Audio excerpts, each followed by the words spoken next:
we watched Becky. Film came out in 2020, if that narrows it down for you at all. And before you begin, I need you to get close. Real close. Real close like we're gonna smooch.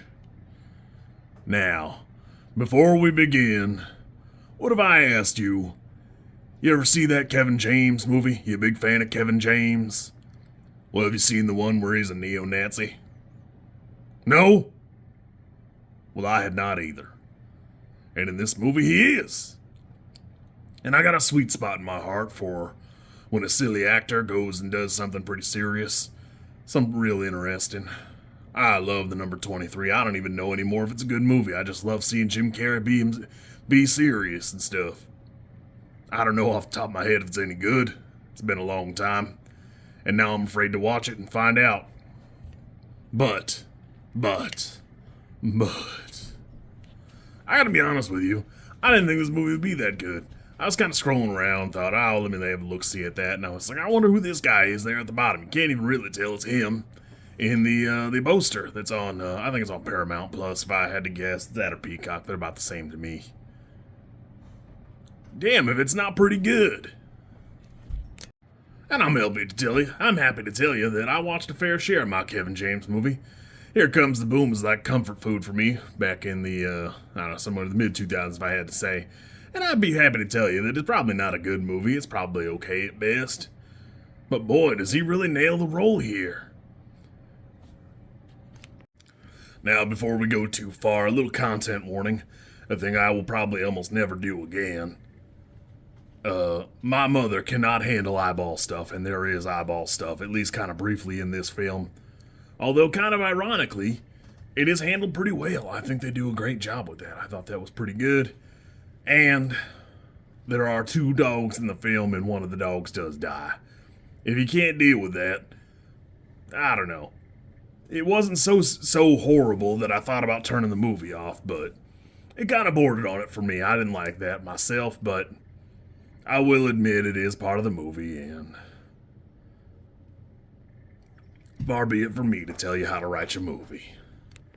Shout out to Joe McHale, who plays a character named Jeff that isn't a student of community college, which I thought was kind of funny because now I'm starting to see him as like older than he was then, and it's one of them things that hurts my heart a little bit.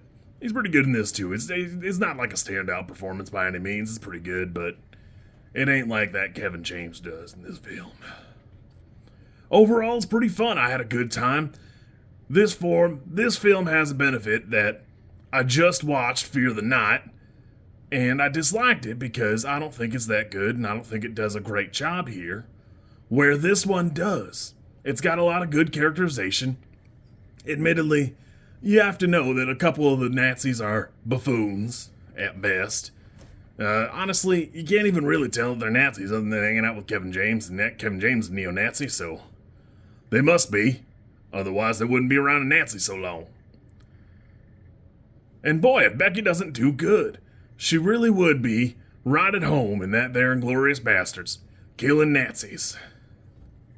A little gruesome. I think it's fine. I think it's well handled. She's very clearly, disturbed as a kid because, her mother died recently, and, we're seeing a little resurgence of the old orphan chic. And I even like that she doesn't do it all alone. She does a pretty good job there. It's definitely like a good modern horror action Home Alone type thing. I had a pretty good time. I thought this was pretty fun. Somewhat ironically, Simon Pegg was slated to be the villain and had to drop out in 2019. I don't know off the top of my head what it must have been. But, thank God. I've never seen Kevin James be like a villain or nothing, and this was pretty cool. I had a good time. The movie's pretty well shot. It's pretty well measured out. The writing seems fine. I think pretty good. Although it does have kind of the same problem Fear the Night does. These people has clearly never been in this house for many, many months. You could have just gone there anytime if you hadn't rushed over there. Hell, you could have waited till they went to the store or something. Probably would have found it lickety-split. And maybe not. I mean, you gotta have some kind of contrived bullshit to, make some of these plots work, but I did find that kind of chucklesome. Funny story, now I'm going on vacation later in this week, so I was not going to watch another movie tonight. I would be going to bed, but I'm gonna go watch the sequel, and hopefully that's pretty good. If not, I will bitch about it, but I'll be tired. You kids be good. Hopefully this movie slaps. Good job, Kevin James. That's a hell of a performance. Lulu Wilson's the star, and obviously she does a great job. There's a sequel and all that, but Kevin James was a sleeper hit for me. That was pretty fun. Also, a side note, at some point they're talking on the little walkie-talkies, which are a model that reaches 30 miles, I'm told, by the way. But she says something about a fat friend, and the camera pans away from Kevin James to like the other oafish neo-Nazi. And I think we can be honest with ourselves. Like, really?